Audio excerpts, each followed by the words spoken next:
నువ్వా నీతిని చంపి చితులుగా మార్చిన ఈ అవినీతి శ్మశానానికి రాజు కదూ? ఎందుకొచ్చావు? ఆ మంటల్లో పేలుతున్న ఎముకల శబ్దాలు విని నవ్వుకోవడానికి వచ్చావా? నా గుండెల్లో రగులుతున్న అగ్నికి ఆద్యం పోయటానికి వచ్చావా?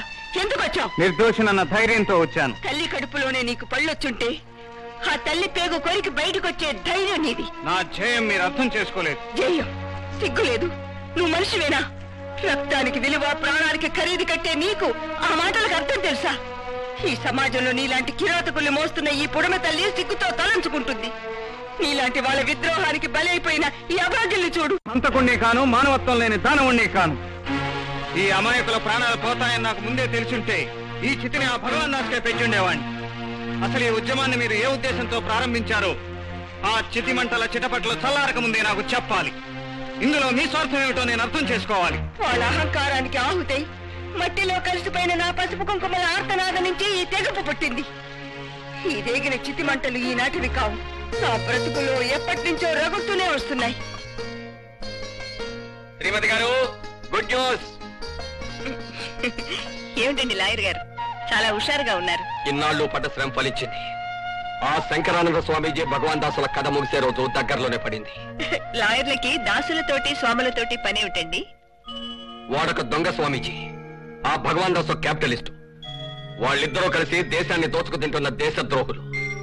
వాళ్ళిద్దరి మధ్యన దొంగ వ్యాపారానికి సంబంధించిన సీక్రెట్ డాక్యుమెంట్స్, అక్రమంగా సంపాదించిన సొమ్ము తాలూకు లెటర్స్, విదేశీయులతో చేసుకున్న స్మగ్లింగ్ కాంట్రాక్ట్స్ అన్నీ ఆ ఫైల్లో ఉన్నాయి. వాళ్ళ నిజ స్వరూపాన్ని పేపర్లో పెట్టి ప్రతి ఒక్కరూ తెలుసుకునేలా చేస్తాను. రేపు ఈ ఫైల్ ని కోర్టులో సబ్మిట్ చేసి వాళ్ళ బ్రతుకుల్ని బజారు పాలు చేసి అమాయకుల బ్రతుకుల్ని బాగు చేస్తాను. మీకెందుకండి ఈ సోషల్ వర్క్? అసలు మీరు లాయరా, పోలీస్ ఆఫీసరా? పోలీస్ అయినా లాయర్ అయినా వృత్తిని బట్టి ఉండకూడదు, పరిస్థితిని బట్టి నిర్ణయాలు తీసుకోవాలి. అప్పుడే న్యాయం బ్రతుకుతుంది, చట్టం చిగురుస్తుంది. హలో, భువనేశ్వరి దేవి గారు, లాయర్ మురళీనాథ్ గారి భార్య కదూ మీరు? మీరెవరు? భగవాన్ దాస్. అంటే మీ ఆయన విజయ గర్వంతో నీకు ఈ పాటికి చూపించుంటాడే ఫైలు, దాని ఓనర్ని. ఆ ఫైల్ నాకు ఇప్పిస్తే నువ్వు ముత్తైదువుగా 10 కాలాల పాటు ఉంటావు. లేదు, నీ 5వ అర్థాంతరంగా ఆవిరైపోతుంది. ఏమిటి నువ్వు అనేది? ఉన్నమాటే, నేనన్నమాట తప్పను. నీ పసుపు కుంకాలకి రాత్రి 12 గంటల 1 సెకండ్ వరకు టైం ఇస్తున్నాను. నీ ఇంటి చుట్టూ అడుగడుక్కి మృత్యువుని కాపలా ఉంచాను. పాయసం కావాలో పాయసం కావాలో తెలుసుకో. గంటకోసారి ఫోన్ చేస్తుంటాను సుమా. Okay. Hello hello hello hello. వదిలిపెట్టాలా? ఇది నీకొచ్చిన ఆలోచనేనా, లేకపోతే ఎవరైనా నీకు సలహా ఇచ్చారా?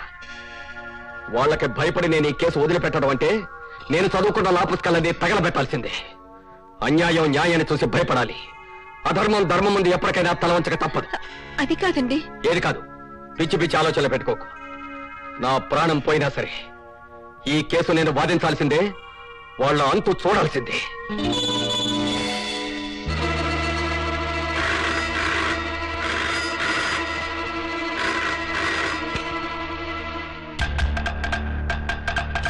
భువనేశ్వరి దేవి, ఏమిటి పడగదిలోకి వెళ్తున్నావా?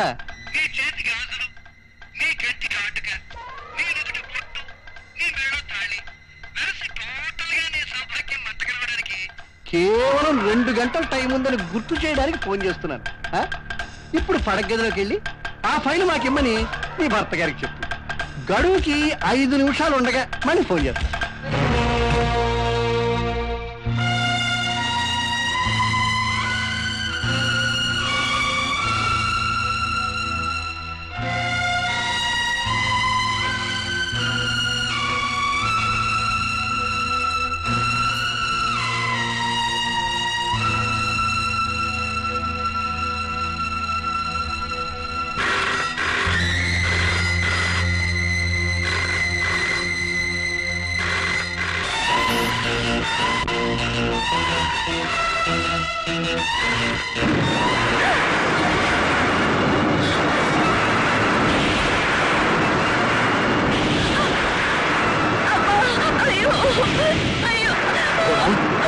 భోలా, ఏంటి?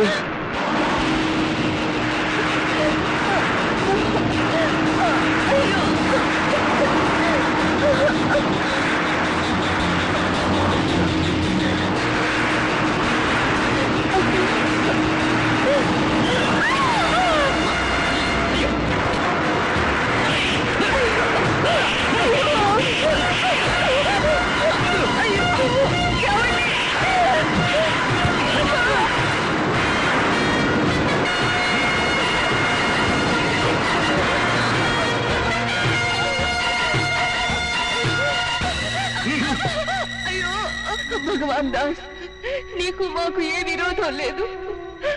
ఆయన్నేమీ చేయొద్దు. పురిటికి వెళ్తున్న ఆడపడుచుగా అడుగుతున్నాను, దయచేసి మమ్మల్ని విడిచిపెట్టు. ఆడదాని కన్నీరు చూడలేను నేను. ఇది భగవాన్ దాస్ ధర్మస్థానం. నేను చెప్పే మాట మీ ఆయన వినకపోతే శిక్ష విధిస్తాం, వింటే మిత్రుడిగా అభిమానిస్తాం. ఆడబడుచు పురుడు మా ఇంట్లోనే పోయిస్తాం. ఇక్కడి ధర్మం మా అవసరాన్ని బట్టి ఉంటుంది. భగవాన్ దాస్, రక్తం రుచి మరిగిన పులిలా ఎన్నాళ్ళని నా బ్రతుకుతావు. చట్టం నీకన్నా బలమైనది, నీతి బలమైనది.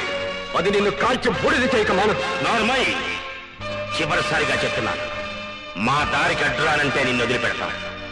పుట్టబోయే బిడ్డతో నీ భార్యతో హాయిగా బతకచ్చు, లేదంటే నీ భార్య కళ్ళ ముందే నీ ప్రాణాలు తీస్తాం. నేను చివరిసారిగానే చెప్తున్నాను, నా ప్రాణం పోయినా సరే ఆ ఫైల్ మీకు దక్కదు. ఆ ఫైల్ కోర్టులో పెట్టి మీకు ఉరిశిక్ష పడేలా చేస్తాను. నీ కర్మకి శిక్ష ఏమిటో తెలుసా? మరణ శిక్ష.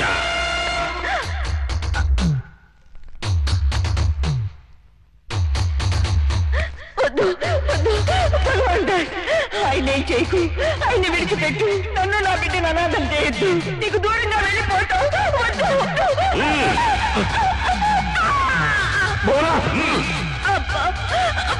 ఆఖరిసారి అడుగుతున్నాను, సంతకం పెడతావా పెట్టావా? నేను నీతి తప్పను, అవినీతికి తల ఉంచను.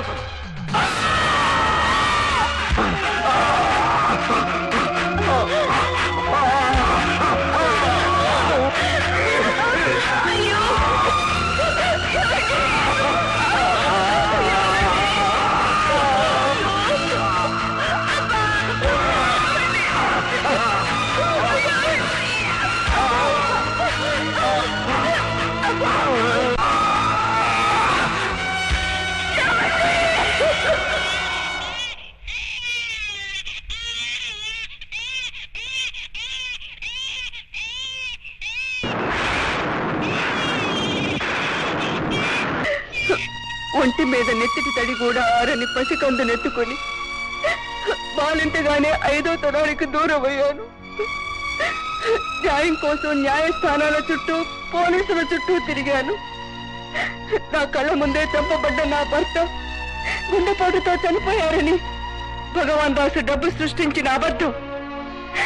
ఒక ఇల్లాలుగా చనిపోయిన నేను ఆడదానిగా ఏం చేయగలను? నా కడుపు మంటని చట్టాన్ని చేశాను, నా ప్రతీకారం న్యాయస్థానాన్ని చేశాను. ఆ భగవాన్ దాసు ప్రాణాలతో ఆడుకోవడమే నా భర్త నాకిచ్చిన 5వ తనం. రాజా భువనేశ్వరి దేవి గారు, మీరు ఎవరో తెలియక మీకు ఎదురు తిరిగాను. మీ గతం విన్నాక ఒక ఆడపడుచు ఆవేదనను అర్థం చేసుకున్నాను. నేను మీ ఉద్యమ సారథినవుతాను. ఆ గుండా రాజ్యాన్ని తలకిందులు చేస్తాను. చనిపోయిన 4 తమ్ముళ్ల ఆవేశాన్ని నాలో నింపుకుని ఆ భగవాన్ దాస్ గుండెలు బద్దలు చేసి మిమ్మల్ని గెలిపిస్తానని వాళ్ళ చితిమంటల మీద ప్రమాణం చేస్తున్నాను.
హఠాత్తుగా పార్టీ మార్చేయండి బాసు.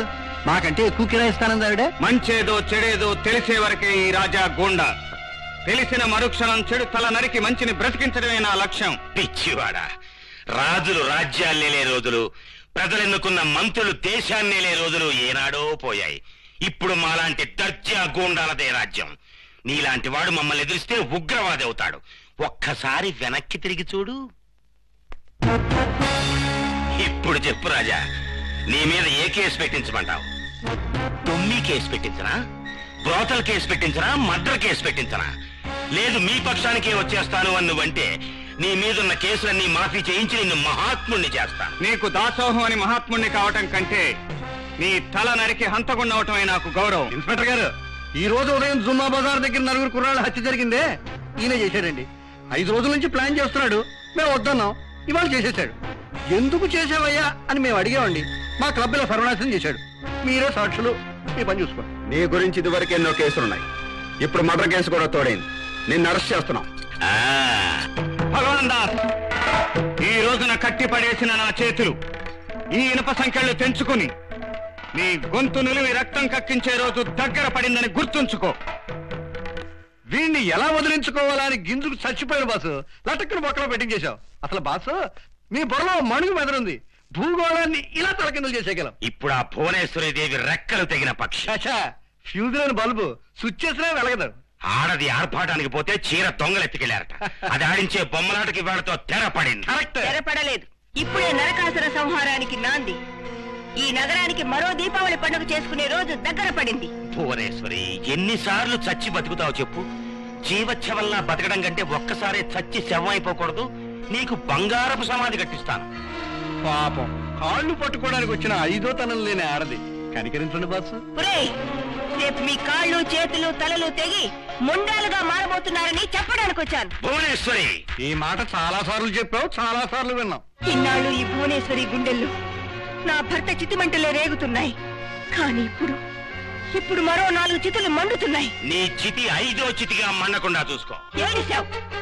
ఒకటి మాత్రం గుర్తుంచుకో భగవాన్ దాస్, నీ డబ్బుతో అధికారాన్ని కొని నిర్దోషి రాజాన్ని జైలుకి పంపినంత మాత్రాన ఆట అరికట్టిందనుకోవడం నీ వెర్రితనం. ఆవేశాన్ని కట్టేసే జైళ్లు, ఆదర్శాన్ని అడ్డగించే సంఖ్యలు ఎక్కడా ఏనాడు లేవు. కానీ ఇది మానాడు, మాదే గెలుపు.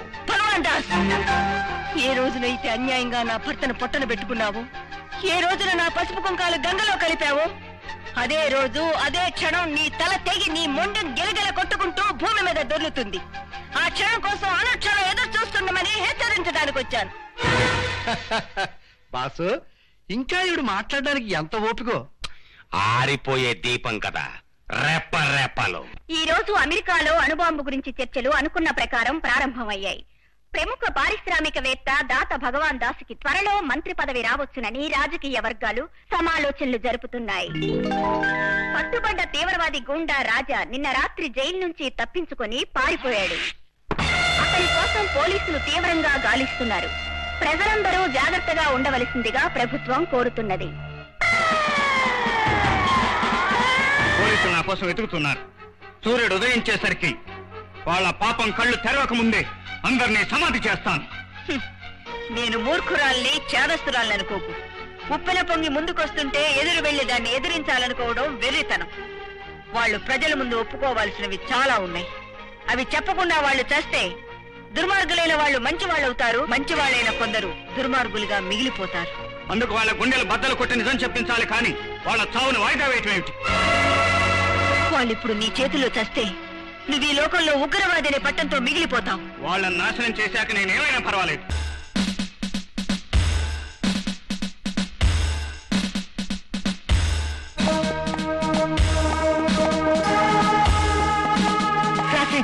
పైనున్నారు. ఏమిటి ఎస్ఐ గారు ఇలా వచ్చారు? అందులోనూ అర్ధరాత్రి? మీ ఇంట్లో గోండా రాజా ఉన్నట్లు మాకు ఇన్ఫర్మేషన్ వచ్చింది. ఎవరో ఇన్ఫర్మేషన్ ఇచ్చారని దాన్ని నమ్మి మీరు వస్తే నవ్వుల పాలు కావాల్సి వస్తుంది. ఇచ్చిన వాళ్ళకి మతిస్థిమితం లేకపోవచ్చుగా. ఎవరికి మతిస్థిమితం లేదో ఒక క్షణంలో అర్థమవుతుంది. సీత, పైకి వెళ్ళి గదిలో చెక్ చేయండి. చూడండి, ఇది క్లబ్ కాదు, మీ ఇష్టం వచ్చినట్టు వచ్చి సోదా చేయడానికి. ఇల్లు వచ్చేటప్పుడు వారెంట్తో రావాలి. అనుమానం వచ్చిన వెంటనే వారెంట్ కోసం వెతుక్కుంటే హంతకుడు దొరకడు మేడం. ఇప్పుడు దొరుకుతాడంటారా? దొరకకుండా ఎక్కడ పారిపోతాడు? పద శ్రీధర్.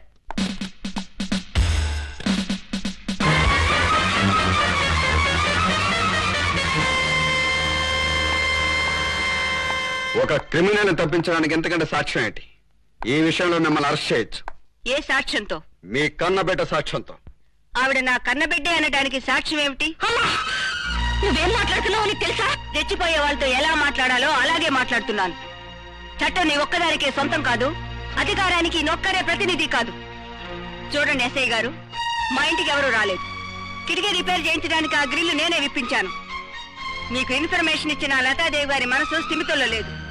మీరు పర్మిషన్ లేకుండా మా ఇంటికి వచ్చి సోదా చేసినందుకు మీ మీద పరువు నష్టం దావా వేయగలను.